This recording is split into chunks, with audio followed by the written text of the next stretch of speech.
Okay. Okay. Hold on, let me set it up. Let me set this up. We're good. Ooh, baby, do you know what that's worth? Ooh, having you place on that. Yo, okay, listen. Everyone knows. Listen. I'm a huge Dark Souls fan. Is YouTube not gonna work? Come on. Come on. Come on. Is YouTube not going to work right now? I will give it 3 more tries, and if it doesn't work, I'm not streaming on YouTube. Oh, there it is. Okay. Listen. We know. Listen. I am a huge Dark Souls fan. I am a huge Dark Souls fan. I want to get a Dark Souls tattoo. That's how much of a Dark Souls fan I am. Oh, there I am again. But, you know, that comes with a favorite boss. Listen, my favorite boss, Artorias. I've never saw lore. I've never watched. Listen, I never watched much of this guy, but I know he's very, very, very, very, very, very popular in the lore category. Very popular in the Dark Souls lore category, if not the most popular in the Dark Souls or the Soulsborne lore category. I mean, dude. Everything. I don't know, bro. I don't know how he knows all this shit. But he does. But listen. Artorias is my favorite boss in the entire game. We are going to be reacting to Artorias. In Gwyn's Age of Fire, Loa. He's badass. there were 4 knights who distinguished themselves above all others. First, there was Hawkeye Goth, who fought in the First War. This is all in against the Dark Souls 1 DLC, by the way. He exulted in the thrill of the hunt, plucking dragons out of the sky with his enormous greatbow. Oh! What a shot! Soon, the only dragons left were in his memories, which he revisited endlessly. Fighting on the ground was Ornstein, the dragon slayer. He wielded a long, lightning cross spear that could be stamped deep into a stone dragon's hide. Ornstein and Its Smo. curious design Ornstein went on and to Smo. remind many of an exiled They're so god of sick. war, though none of them dared to speak his name. And then there was Kiran, whose talents differed considerably from the previous 2. A stealthy assassin, Who dat? she would have been no match for dragons, and so she must See, have I don't know killed most for of this. Gwyn in the Age of Fire to follow. She dazzled her foes with streaks of gold in the night, and then stung with the vicious poison of her silver tracer. But in the Age of Man to come, none were as well equipped as the great knight Artorias. For nothing, boy. not dragons, nor disunity, nor even his enemies frightened Gwyn like the dark. The dark soul of man filled the Lord of Light with fear, for one day, Gwyn knew, the fire would fade, and Thank you, Zephyr, humanity would inherit for the the world. bits. I appreciate His you. world. Ah. So while he still had time and power, Gwyn began to rig the world in his favor. Mankind had stood amongst those who set out to slay the ancient dragons, and Appreciate as you, if in Zephyr, for the thanks, bits. Gwyn What's going bestowed on, upon dude? pygmies and men the Ringed City, an enormous gilded city located at World's End. The walls were as tall as mountains, and above them soared Midir, an immortal archdragon that was Yo, raised Midir by give the me gods. troubles, dude. Midir Below gives me too much slumbered Gwyn's trouble, youngest bro. daughter, the Princess Filianor, a woman of enormous faith and power, who Gwyn gave up. I have entered a new phase where I'm constantly depressed and am making other people depressed. I'm a Warzone sweat. I'm sorry that you have to go through that. To protect I think you need a therapist. the pygmies until the very end of the world. And at first glance, you might think these acts benevolent, you might think they were kind, but in the end, it was just a trick of the light. The walls were not for protection. Dark Dragon had an eternal duty to battle the dark, and Gwyn's daughter, Filianor, would never see her father again. The purpose of the Ringed City was not to protect the holders of the original Dark Soul, it was to imprison them like a ring of fire that encircles the darkness of humanity. And man was, in fact, branded with this very seal, the Dark Sign. And despite clear evidence of their heroism in the war against the dragons, their Dark Knights never were lauded for their service. So it's no wonder, then, that in all of the spellcraft and the hexes that stem from humanity... I mean, she was my GF in first grade. I don't know, like... That came out... Bro. No. Oh, shit! I didn't even take it that way! No, bro! No, I can't believe it. No, bro, I gotta ban you. I didn't even take it that way. I just realized that. If you never said that, I wouldn't have even batted an eye. One thing remains constant. It craves a free will of its own, and it writhes against its shackles. Perhaps the first example of this was the Mad King. He was pygmy royalty, and he rebelled against the light. We have no idea what crimes he committed, but they must have been terrible, for he was put to death by Shira, a knight of Filianor.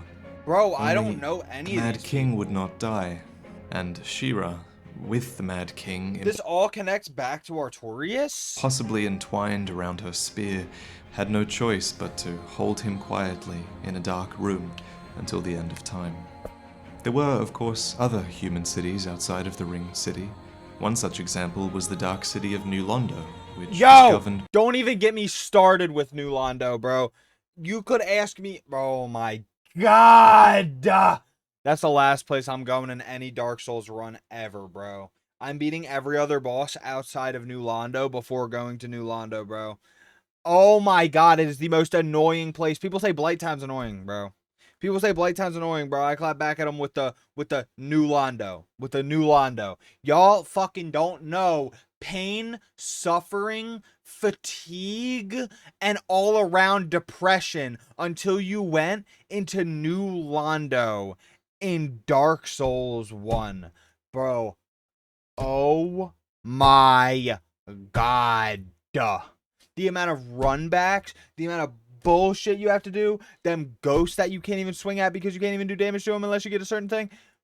Oh my god, I forget if it was like a purging stone. Oh my god. Hell no. Hell no. Hell no. What's that sound?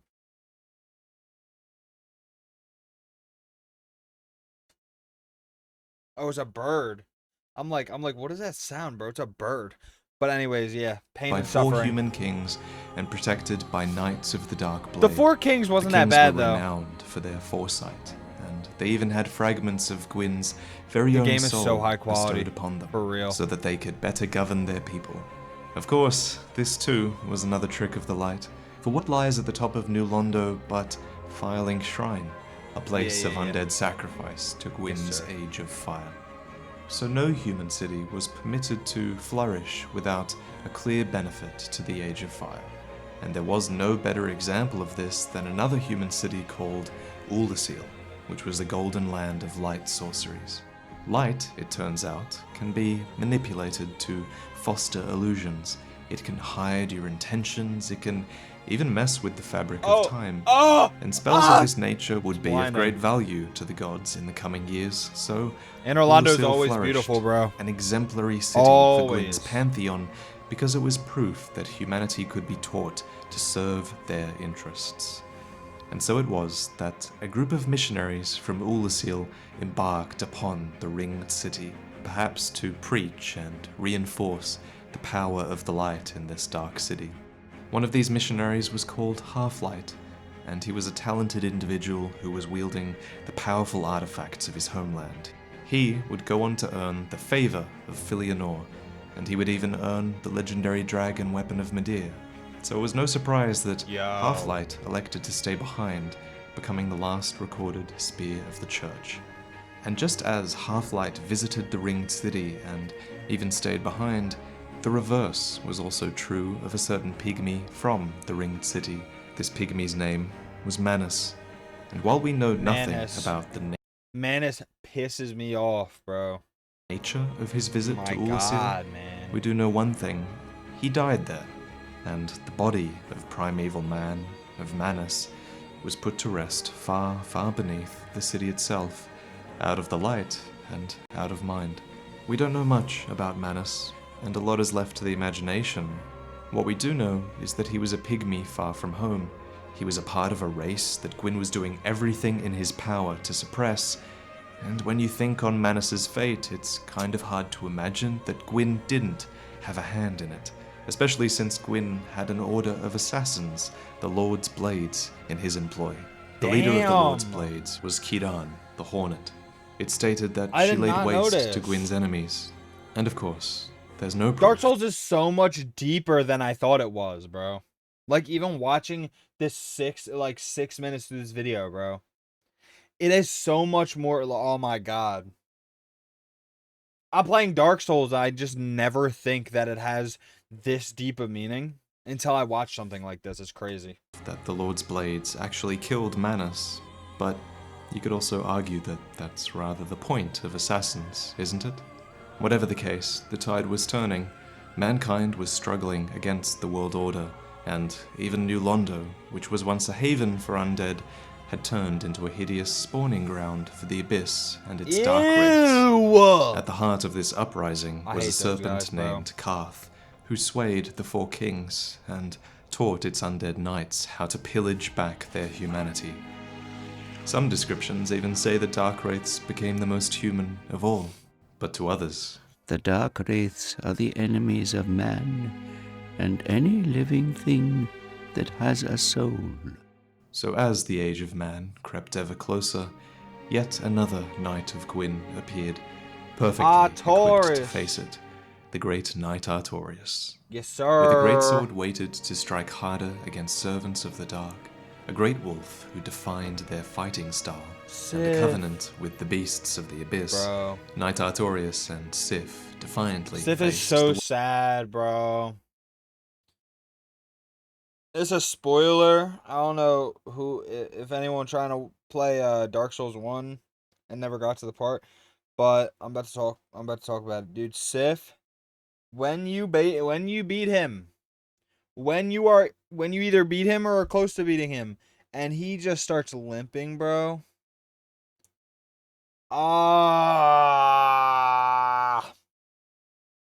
I know a little bit of lore, bro, and like the one lore I do know, the one little piece of lore I do know is that he's only trying to protect the grave of Artorias.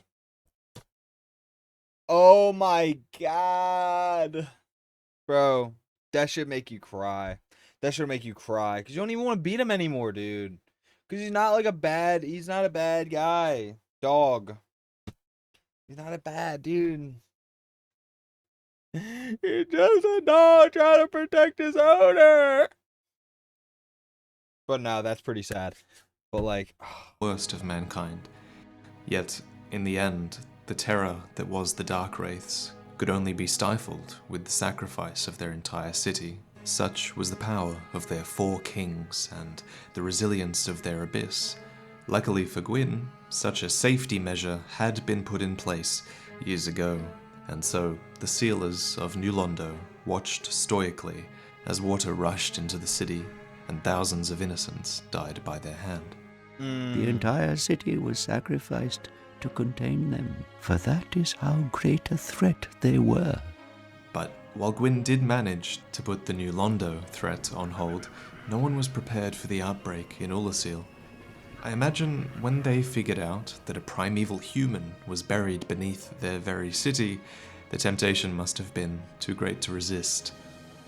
Believe it or not, Ulasil has brought the abyss upon itself, fooled by that toothy serpent. They upturned the grave of primeval man and incited his ornery wrath. oh my God, bro. What Man, this could is they have been terrifying, dude. Like the mad pygmy king before him, Manus rejected death, and he was as far from peace as could be. The raw emotion of humanity that we mentioned Why you run like earlier that? billowed outwards, corrupting the townsfolk of Ulasil, and Manus became the father of an unstoppable dark abyss. Hell no. Curiously, though, it's almost as if he was searching for something, using his power to reach across time and space until he found it. Instead, he found Dusk, Princess of Ulasil. I still think on that creature from the abyss that preyed upon me. My faculties were far from lucid, but I quite clearly sensed certain emotions. A wrenching nostalgia, a lost joy, an So, object of obsession. I do know this, okay? When you go into the DLC, those who don't know, when you go into the DLC of Dark Souls 1, you are actually traveling back in time. That is why when you verse Artorias, he is still alive, and the reason Sif is so big and protecting the grave of Artorias in the main game, it's because you are in the past, or you are in the future. And when you get when you go into the DLC, you go into the past. Yeah. Because Artorias is still alive. And you know, all that. And you were like a little bit too late. You were a tad bit too late to save him. Like you were a little too late to save him. And a sincere hope to reclaim it. Could these thoughts belong to the beast from the abyss? But if that were true, then perhaps it is no beast after all. The object of his obsession was a pendant, and with it in our possession, we're pulled back to a time where all appears lost. Well, look at this one. From what faraway age hast thou come? Thy scent is very human indeed. Bro's for real the default Dark Souls character. Like, But not intolerable. I am Elizabeth, guardian of this sanctuary. Thou shalt see further on. An abyss was begat of the ancient beast, and threatens to swallow the whole of Ulasil. The city is lost, the abyss is spreading, and mankind has succumbed to the worst parts of their nature. When Gwyn heard of Manus and his abyss, Artorias must have been the first one sent to deal with the threat. He was, after all, the best equipped. But fighting dark wraiths is considerably different to the power of primeval man. So Artorias was bested and was forced to retreat. Beset by the abyss, the final act of Artorias was to protect his companion. He shielded Sif with the divine power of his great shield. After all, his arm was broken, and he could no longer bear the burden. Then, Artorias himself was overcome. All of you, forgive me. For I have availed you nothing. Knight Artorias came to stop this. But such a hero has nary a murmur of dark. Without doubt he will... cause no, in the main game you don't hear the talking. He doesn't talk in the main game. That's cut be content. swallowed by the abyss, overcome by its utter blackness.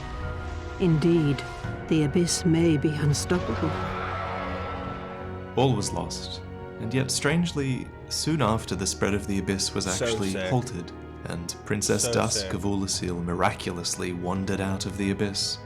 Artorias' name henceforth passed into legend, the knight who gave his life to disperse the abyss to rescue the Princess of Ulasil. This is a lie, of course. In reality, Huh? it is we who rescued the princess, and we fulfilled Yeah. the legacy of Artorias. This may strike thine ear as somewhat peculiar, but long ago, in my homeland of Ulasil, I was beset by a creature from the abyss. I would have perished then, were it not for the great knight Artorias. In truth, I saw little of what transpired, for mine senses were already fled, but even still, there was something about Artorias, a certain balance of the humors that quite perfectly fits your semblance. Heavens, could it be that? With this, Manus' suffering has ended. But Manus wasn't the only corruption of the Abyss that we killed in Olasil. There was Ah! also Artorias. The Ah! legend of Artorias is a lie. He did not vanquish the Father of the Abyss. He did not eliminate the Dark Wraiths of New Londo. The Abyss is unstoppable. Damn. And yet, eons later, the legend of Artorias would inspire a legion of Abyss Watchers who continue to rage against the dying of the light. Yes, the Abyss is unstoppable, but they fight nonetheless. Even in this state, notice that Artorias continues to seek out and kill corruptions of humanity. He's still in there somewhere, Facts. but his legend can only live on with his death. No! Only his fellow knights knew the truth, that they would take his soul and his secret to the grave. And while Artorias' soul was corrupted by the worst of humanity, it was the best of humanity that redeemed it. And the hero of Olasil would disappear without a trace, almost as if he didn't belong. For in reality, he didn't.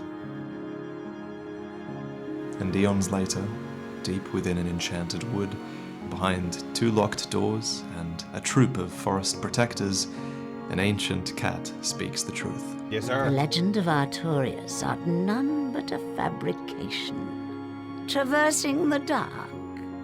'Tis but a fairy tale. Alvina is keen to downplay the legend of Artorias because heroes and bandits have begun seeking out his grave. They would desecrate his legacy for the secret of abyss walking, and they may do harm to Sif, who, in fact, Alvina helped you rescue back when the world was still young. That's Imagine what Sif crazy. is feeling when you cross paths again years later. You're duty-bound to seek the abyss, and Sif is duty-bound to stop you. Oh! I didn't know that. That's kind of sad. Wait, that's Have to sad. die, because Sif cannot give you the Covenant of Artorias willingly. Maybe, in death, he can find his friend Artorias again.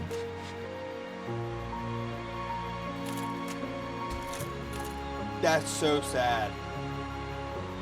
He like recognizes you.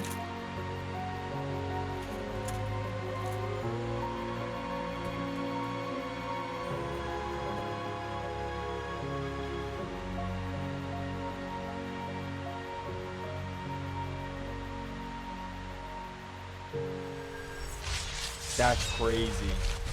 That's crazy. And you know, look at the way he's holding it. It's the same way Artorias held it.